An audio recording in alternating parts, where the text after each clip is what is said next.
ভালো কাজ সবাই করতে পারে না, আর কেউ করলে সেটার আসলে মূল্যায়ন এখন বর্তমানে কেউ দিতে চায় না।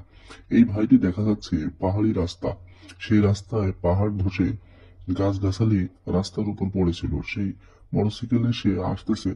এমন সময় গাছগুলো দেখে আমার যাওয়ার জন্য রাস্তাটা ক্লিয়ার নয়, তাতে আমার সমস্যা হচ্ছে, এমন সমস্যা সবারই হবে, তার থেকে আমি মোটরসাইকেল দাঁড় করিয়ে গাছগুলো আমি সরিয়ে দিই, তাহলে রাস্তাটা ক্লিয়ার থাকলে সবাই ভালোভাবে যাতায়াত করতে পারে। সে এই কাজটা করা শুরু করলো, আর তখন একটি পেছন থেকে একটি প্রাইভেট কার এসে ভাইটি দাঁড় করানো মোটরসাইকেলটা এমন ভাবে সরিয়ে প্রাইভেট কারটা নিয়ে চলে গেল।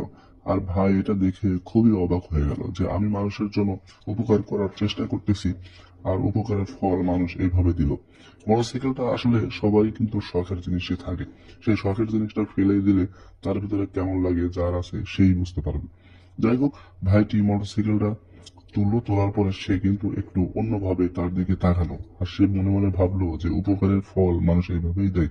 যাই হোক, সে কিছু আর মনে করলো না, মোটরসাইকেলটা আবার দাঁড় করিয়ে সে রাস্তার জমে থাকা গাছপালাগুলো এবং মাটি সে আস্তে আস্তে সরানোর জন্য চেষ্টা করছে। আর এইভাবে সে একে একে গাছগুলো সরিয়ে অপোজিট পাশে রাস্তার নিচু জায়গায় ফেলে দিল। দেখেন, তারপরে আবার সে ছোট ছোট যে গাছগুলো আছে সেই গাছপালাগুলো আবার সে একে একে সরানোর জন্য চেষ্টা করছে। কিন্তু মাটিগুলো যে রয়ে গেছে, এই মাটিগুলো সে কিভাবে সরাবে? বড় বড় যে গাছগুলো ছিল, যে পাথরগুলো ছিল, সেইগুলো সবই সে আস্তে আস্তে সরিয়ে ফেললো। ছোট ছোট যে গাছপালাগুলো ছিল সেগুলো কিন্তু সে নিজের হাত দিয়েই সবগুলো কিন্তু পরিষ্কার করে ফেললো, কিন্তু মাটিগুলো সরানোর জন্য এখন উপযুক্ত জিনিস কিন্তু তার কাছে নাই। সে চিন্তা করলো, সে আবারও সরানোর জন্য খুব চেষ্টা করছে, কিন্তু তার কাছে উপযুক্ত জিনিস না থাকায় সে আশেপাশে তাকালো যে আসলে কোনো কিছু পাওয়া যায় কিনা। তারপরে সে যখন পেল না অন্য কিছু, তখন সে তার পাশে পড়ে থাকা কাঠের তক্তার মতো ইট দেখতে পেল, আর সেটা নিয়ে সে কিভাবে দেখেন তার জুতা দিয়ে এবং সে হাতের সাহায্যে ওইটা দিয়ে সে মাটিগুলো একে একে সবগুলো সরিয়ে ফেলছে।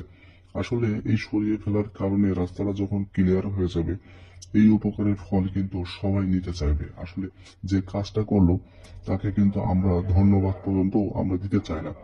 আমরা মানুষ খুবই স্বার্থপর, অন্য উপকার করা দেখলে আমরা আসলে তাকে ক্ষতি করার জন্য চেষ্টা করি বেশি, কিন্তু এই ছোট ছোট উপকার সে বাদে কিন্তু আরো অন্য কেউ করতে পারতো। তারপরে এক পর্যায়ে সে সবগুলো সরিয়ে ফেলার পরে সে রাস্তার ওইখানে দিয়ে গিয়ে সে মাপ নিচ্ছে যে আসলে এটা ভালোভাবে একটা গাড়ি যেতে পারবে কিনা।